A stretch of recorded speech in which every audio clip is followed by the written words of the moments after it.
네, 32일째 이어지고 있는 중동 전쟁 상황, 김덕일 고려대 중동이슬람센터 연구위원과 짚어보겠습니다. 어서 오세요.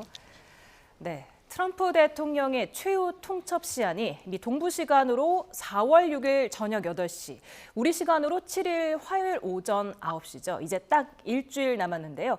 트럼프 대통령은 이란과의 협상 타결이 불발될 경우 이란의 발전소와 유전, 하르그 섬에 이어 담수화 시설까지 완전히 폭파하고 파괴하겠다고 사실상 최후 통첩을 내렸습니다.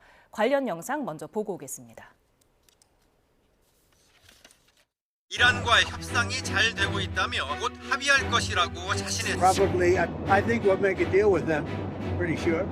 Whether it's possible, we won't. 4월 6일 최후 통첩 시한을 일주일 앞두고 호르무즈 해협이 개방되지 않는다면 이란의 모든 발전소와 유적, 석유 수출 통로인 하르그 섬을 초토화하겠다고. If the Iranians reject this golden opportunity, the greatest military in the history of the world continues to stand by to provide President Trump with every option available to ensure this regime continues to pay a grave price.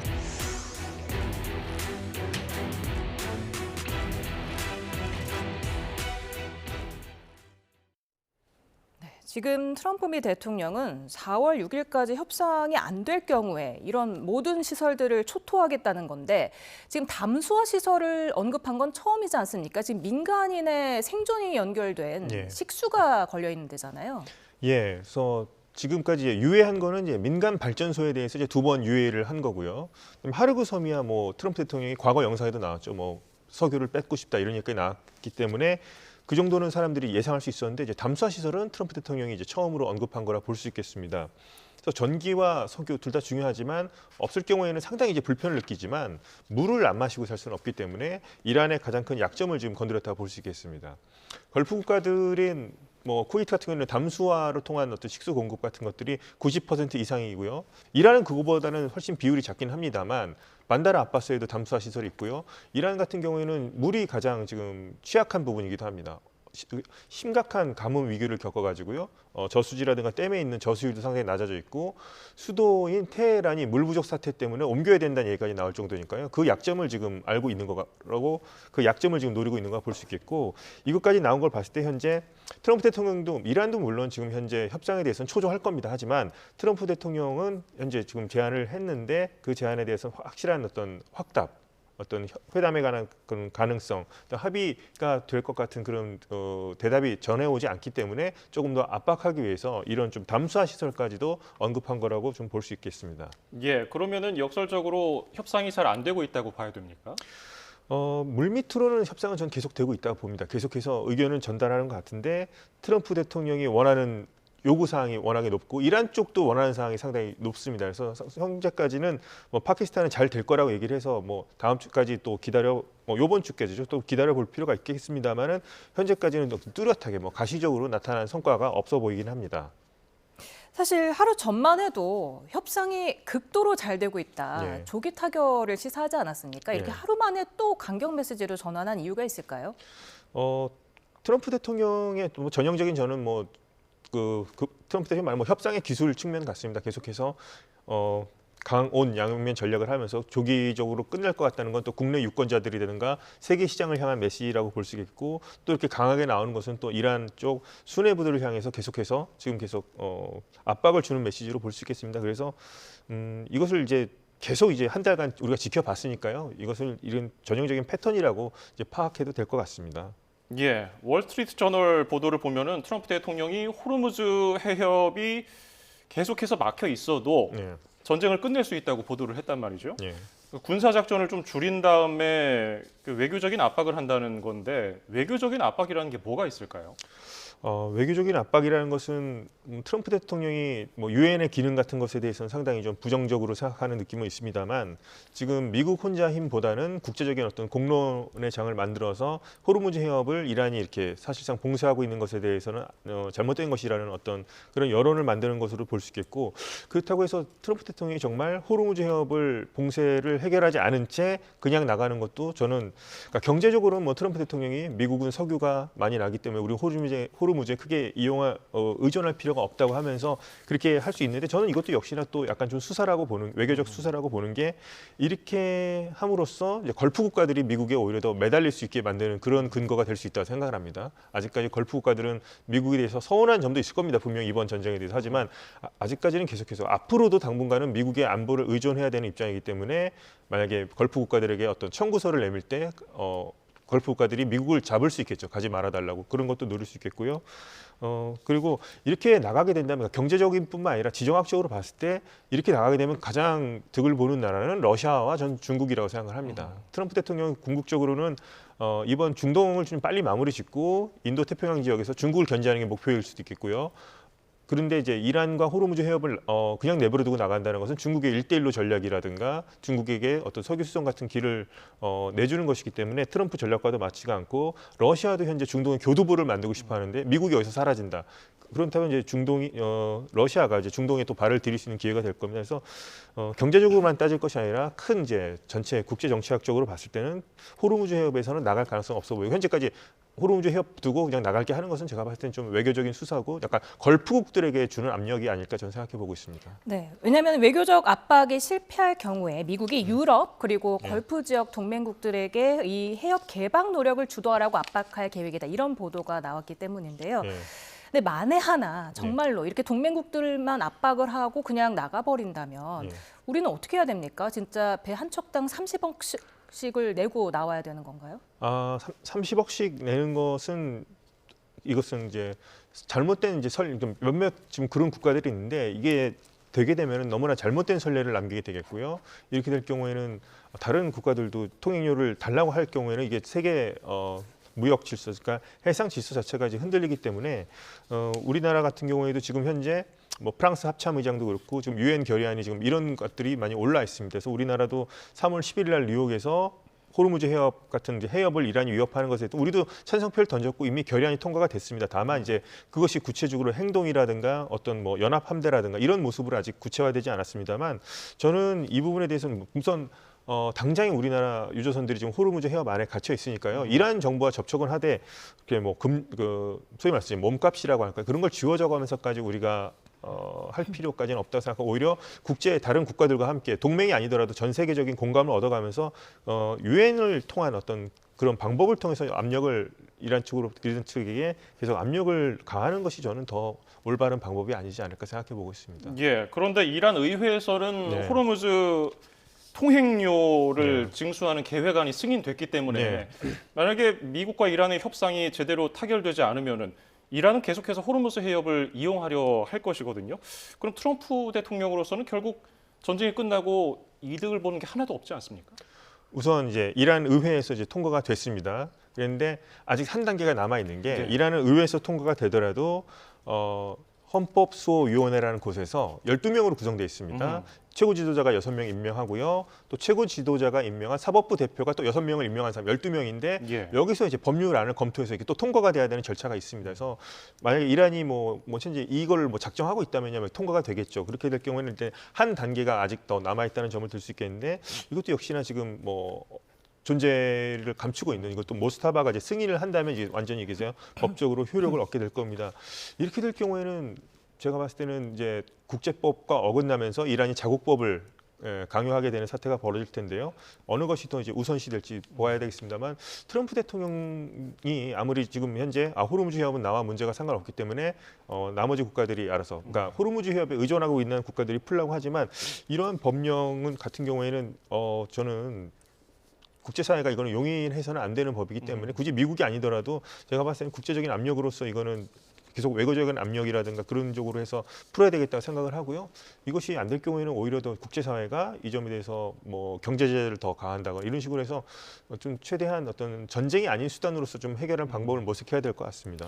네, 미국도 지금 이란의 통행료 징수에 대해서 잘못된 선례가 될 거라면서 용납할 수 없다는 입장을 밝혔는데 지금 그 옆에 있는 수에즈 운하를 왕복할 때는 배 한 척당 22억 원을 이집트에 내고 있더라고요. 이게 어떻게 다른 겁니까? 해협은 이제 자연스럽게 생긴 거지 않습니까? 자연스럽게 생긴 거고 수에즈 운하라든가 파나마 운하라든가 운하 같은 것들은 사람이 직접 만든 거기 때문에 인공적으로 만든 거기 때문에 그것에 대해서는 이제 사람이 노력이 들어갔으니까요. 통행료를 받게끔 돼 있는 게 그런 게 있습니다. 그래서 예외적으로 이제 해협 같은 경우에 그러니까 이제 받는 경우가 있긴 한데 좀 예외적인 한 가지를 소개시켜드리자면 튀르키예라는 나라의 안에는 영토 안에 해협이 두 개가 있습니다. 보스포루스 해협과 나르다네스 해협이 있는데요. 여기에 대해서는 이제 통행료는 아니고 뭐 등대 사용료라든가 뭐 청소비라든가 이런 것들을 이제 받습니다. 관리비 명목으로 대략 순톤수라고 하는 이제 배를 측정할 때 순톤수당 5.83달러 정도를 받습니다. 관리비 명목으로 해서 갖고 이거는 이제 좀 다르죠. 그러니까 호르무즈 해협은 이란과 뭐 오만, 아랍에미리트 이렇게 있는 해협이긴 하지만 이거는 튀르키예 영토 안에 있는 건데 이것은 어떻게 결정이 됐냐면 1936년도에 세계 강대국들과 여러 국가들이 참여해가지고 국제적인 조약을 맺었습니다. 스위스 몽트르에서 36년도에 조약을 맺어서 이건 튀르키예 영토 안에 있으니까 좀 관리를 해라 이런 식으로 해서 이게 된 적은 있습니다만 이렇게 자연 해협을 갖다가 한 국가가 일방적으로 선언하면서 우리가 통행료 받겠다는 사례는 찾아보기가 참 힘든 사례고요. 만약에 이렇게 될 경우에는 전 세계 해협마다 우리나라도 이어가는 뭐 말라카 해협이라든가 지브롤터 해협 전부 다 이제 돈을 받아야 되는 거 아닌가 이런 문제가 생기게 되겠고 그래서 운하와 해협은 반드시 이제 구분을 해야 되는 점이 있다. 그래서 해협 같은 경우에는 반드시 항행의 자유가 보장되어야 하는 것이 국제적인 상식이고 그것이 국제법적인 근거가 있는 것이라고 볼 수 있겠습니다. 이란은 호르무즈 해협을 지나는 선박에 대해서 통행료를 받으려는 것이고 백악관에서는 이런 얘기도 나왔습니다. 전쟁 비용을 좀 분담해야 되는 거 아니냐 이런 얘기를 꺼낸 거예요. 1991년도에 있었던 걸프전을 언급했는데 당시에는 동맹국이 이 전쟁 비용의 3분의 2를 냈던데 이번에 이 얘기 꺼낸 의도는 어떻게 보세요? 우선 그 당시 보니까 610억 정도, 600억 달러 이상인데 이제 동맹국들이 많이 분담을 했고 이제 걸프 국가들이 대략 한 368억 이상을 낸 것으로 나옵니다. 그래서 그 당시는 이제 뭐 사담 후세인이라는 이라크의 어떤 독재자와 맞서서 국제적인 어떤 유엔이라든가 다국적군이 결성됐었고 국제적인 합의하에서 했었고 또 걸프 국가들이 여기에 많이 협력을 했었죠. 적극적으로 사우디아라비아에서 이제 미군 부대들도 주둔한 상태에서 지상전을 벌였던 기억이 나는데요. 그때와는 지금 좀 상황이 다르죠. 미국이 그런 국제적인 동맹까지도 동의 없이 지금 이렇게 일방적으로 한 전쟁적인 측면도 있는데 이제 비용을 분담해야 된다면 걸프 국가들은 뭐 돈을 내는 것에 대해서 저는 뭐 처음엔 유쾌하진 않겠습니다만 그래도 내야 하는 쪽으로 가지 않을까도 생각을 해봅니다. 왜냐하면 지금 미국이라고 하는 어떤 방패가 갑자기 사라지게 됐을 경우에 이란의 위협은 지금 상존하고 있는 상황에서 그렇다면 미국을 대체할 어떤 국가가 있을 것인가? 중국이 그 역할을 해줄 것인가, 러시아가 그 역할을 해줄 것인가 생각해 봤을 때는 저는 좀 회의적인 부분이 있습니다. 당분간은 미국에 의존할 수밖에 없는 구조고요. 지금 미군 기지도 있는 상황이기 때문에 그래서 제가 봤을 때는 어떤 생각이 드냐면 이제 돈을 미국이 전비도 조달해야 되겠습니다만 이것을 뭐 현찰로 직접 받는 방법도 있겠습니다만 오히려 미국 무기를 판매하는 쪽으로 가지 않을까 생각해 볼 수 있겠습니다.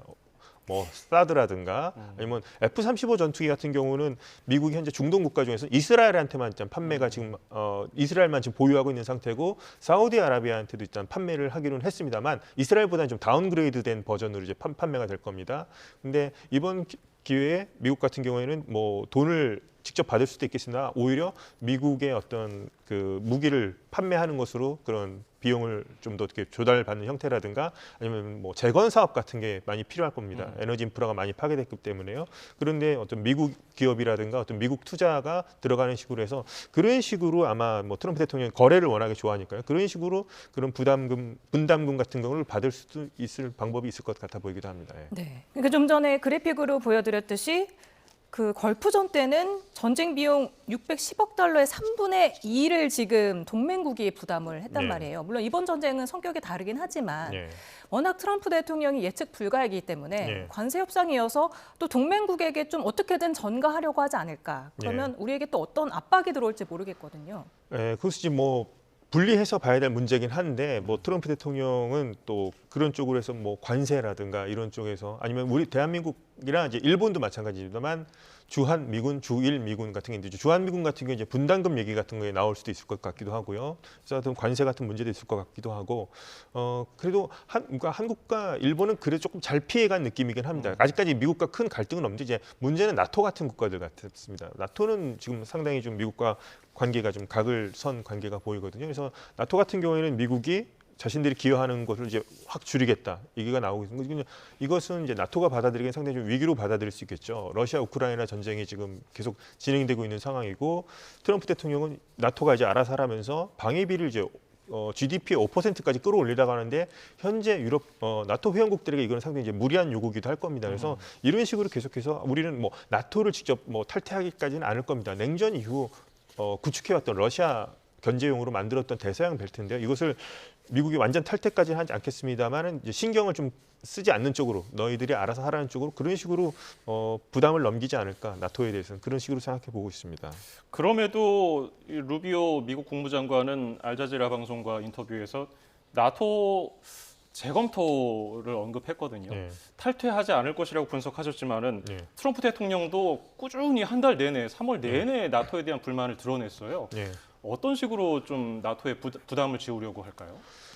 나토가 상당 부분 냉전이 끝난 이후에 군사력이라든가 많은 유럽 국가들, 특히 독일 같은 경우도 군사력에 대해서 상당히 신경을 아직 쓰지 않은 부분이 있죠. 그래서 상당 부분 예전에 비해서는 많이 그 어떤 군사력 같은 것들이 예전만 못한 건 사실입니다. 그래서 트럼프 대통령이 거기에 대해서 너무나 무임승차하는가 이런 얘기까지 나오고 있으니까 이제부터라도 경제적 부담을 늘려서라도 미국이 돈을 안 쓰고 하라는 식으로 아까 말씀드렸다시피 GDP의 5% 많은 국가들이 그 정도까지 지금 훨씬 더 낮은 비용으로 하면서 유럽이 많이 이제 비판받는 요소가 국방비에는 안 쓰면서 너무나 복지에다 많은 비용을 쓰는 거 아니냐 이런 비용이 있는데 그 비용을 이제 돌리라고 하면서 계속해서 트럼프 대통령이 압박할 거고요. 미국은 이제 우리는 여기 기여하는 돈을 우리가 돈 같은 거는 우리가 줄일 테니까 그러면 나토 너희들끼리 좀 알아서 해봐라 이런 식으로 해서 약간 좀 이렇게 좀 고자세로 나올 가능성이 좀 높아 보입니다. 그런 식으로 하되 탈퇴까지는 가지 않을 거예요. 만약에 탈퇴할 경우에는 이거는 또 러시아에게 또 좋은 일을 시키게 되는 걸 수 있거든요. 그러니까 힘들게 냉전 때 만들었던 이제 대서양 벨트라는 것이죠. 그래서 지금은 뭐 갈등은 있습니다만 러시아를 또 견제하는 차원에서 봤을 때 나토를 탈퇴할 경우는 또 러시아 좋은 일을 시키는 거죠. 아까 호르무즈 해협 같은 경우는 중국과 러시아의 좋은 일을 시키는 거기 때문에 또 경제적 문제만으로 보긴 또 힘든 부분이 있을 것 같습니다. 지금 스페인은 미국 군용기 영공 통과도 불허를 했고 이탈리아도 지금 시칠리아 공군 기지를 사용하는 거를 불허하고 지금 미국과 영국 간의 전통적 안보 협력에 균열이 가고 있다는 보도까지 나왔는데 미국이 이번 전쟁으로 잃은 것과 얻은 게 있다면 어떻게 분석하시겠습니까? 잃은 건 뭐 스페인 같은 경우에는 이제 페드로 산체스 총리인데 그 전부터 미국과 상당히 많은 각을 세워왔고요. 이탈리아는 뭐 그 정도까지는 아니었는데 이번에도 이렇게 비협조적으로 나오고 있습니다. 가장 중요한 건 어떻게 보면 이제 동맹이라고 볼 수 있는데 트럼프 대통령은 뭐 가치라든가 그러니까 사람 인간관계도 비슷하죠. 어떤 가치라든가 어떤 의리라든가 이런 걸 통해서 좀 동맹을 좀 관리를 했었어야 되는데 너무 좀 거래의 대상으로 받고 그것을 어떤 비용 그런 식으로 너무 좀 손익계산서를 너무나 좀 따졌고 그걸 너무 동맹들에게 강요한 부분이 있지 않나. 그래서 미국이 기여한 부분이 있음에도 불구하고 자꾸 이제 그런 수사를 남발함으로써 많은 또 미국의 안 좋은 여론까지도 일부러 만든 측면도 저는 있다고 봅니다. 그래서 얻은 측면보다는 이런 측면은 하여튼 동맹 간의 어떤 좀 균열 같은 게 보이고 있고 적극적인 협력을 얻지 못하고 있다는 점. 그래서 만약에 이번 전쟁의 명분 같은 경우에도 오히려 좀 동맹들을 좀 설득하는 과정, 물론 전쟁이 일어나지 않았으면 가장 좋았겠습니다만 좀 동맹을 좀 설득하는 과정도 있었다면은 이렇게까지 이렇게 비협조적으로 나오진 않았을 것 같지 않을까 해서 미국과 나토 간의 관계를 봤을 때는 좀 그런 생각이 많이 듭니다. 예, 트럼프 대통령 미국 국내 상황도 고려를 하지 않을 수가 없는데 지지율을 보면은 최저치를 찍었거든요. 지상군 투입을 하면은 뭐 여론이 더 뭐 나빠질 거라는 거는 뭐 모두가 예측을 하고 있는데 지상군을 그래도 옵션으로 사용할 것인가? 지금 상황 어떻게 보고 계세요? 지상군이고 제가 봤을 때 이제 지상 작전 좀 특수 작전에 투입이 될 것 같은데 이게 문제가 뭐냐면 만약에 투입을 해서 미군 사상자가 한 명도 안 나온다면 해볼 만한 분명히 작전이긴 할 겁니다. 성공 가능성이 있던데 여기서 분명히 미군 사상자가 나오는 게 이제 확실하죠. 그렇기 때문에 마지막 카드까지는 쓰지 않을 것 같긴 한데 반대로 또 뭐 가능성은 열어둬야 되겠습니다만 뭐 저는 그래도 트럼프 대통령은 뭐 공습이라든가 다른 옵션을 강화하는 쪽으로 하지 않을까 생각해보고 지상군 투입은 특수부대라도 좀 삼가하지 않을까 하는데 또 트럼프 대통령을 보면은 많은 분들이 이제 타코라고 하면서 중간에 내뺀다고 하지만 실제로 이렇게 보면 군사작전 전략자산들을 배치하고 난 다음에 끝까지 봤지 이걸 또 중간에 나오는 경우는 제가 본 적이 없는 것 같기도 합니다. 그래서 실제 많은 사람들이 그럼에도 불구하고 지상군, 그러니까 소규모라도 제한적이라도 지상 작전을 할 가능성이 꽤 있다고 보는 시각도 있다는 점에서 조금은 아직까지는 유예 기간이 있습니다. 뭐 그 전에도 어떤 행동할지는 모르겠지만 조금 더 기다려 볼 필요가 있을 것 같습니다. 네, 최근 호르무즈 해협을 트럼프 해협으로 바꿀 것을 검토한다는 보도까지 나왔었는데 트럼프 대통령 또 언론 인터뷰에서 이란 석유를 가져오고 싶다고도 노골적으로 석유 야욕을 드러냈죠. 그런데 40년 전 인터뷰에서도 비슷한 이야기를 한 적이 있었습니다. 들어보시죠. Because I'm personally tired of seeing this great country of ours being ripped off. Why couldn't we go in and take over some of their oil, which is along the sea? How would you do that? Would you send in the Marines? Would you take a chance in a war? Let them have Iran. You take their oil. That's what Well, how? How? I mean, do we want a war? What do you mean go we in, take their oil? You go in. You're How going to have do a we war, go Barbara. in? You're going to have a war by being weak. Okay, how do we go in? What do we do? Excuse me. Yeah. You're going to have a war, and it's going to start in the Middle East. 네, 40년 전 인터뷰. 바바라 월터스가 굉장히 당황하는 모습이었는데 네. 이때부터 야욕이 있었네요. 야욕이 있었고 여기 이제 하르그 섬을 꼭 집어서 얘기했고 이제 그 전에도 이질 적이 있어요. 1980년 미 대사관 인질 사건 때도 우리가 이란에 개입해야 된다. 석유를 차지했다면 더 부유해졌을 것이다. 그래서 이란에 대해서는 항상 석유와 관련 지어서 얘기하는 경향이 있고 당시 뭐 사업가로서의 발언과 지금 대통령의 발언의 무게는 다르겠습니다만은 근본적으로 트럼프 대통령이 이란에 가지고 있는 어떤 생각 그리고 이란을 하면 떠올리는 것이 석유라는 것은 우리가 이런 과거의 발언들을 통해서는 충분히 짐작할 수 있겠고 그런 행동까지도 충분히 감행할 의사를 가지고 있었다는 것. 젊었을 때부터 그것을 이제 이런 장면들에서 충분히 이제 확인을 할 수가 있습니다. 예. 지금 이런 가운데 네타냐후 이스라엘 총리는 종전 시한을 제시하지 않은 인터뷰가 또 최근에 나왔거든요. 네. 종전 시한 제시 안 한 거는 이거 어떤 의미로 봐야 됩니까?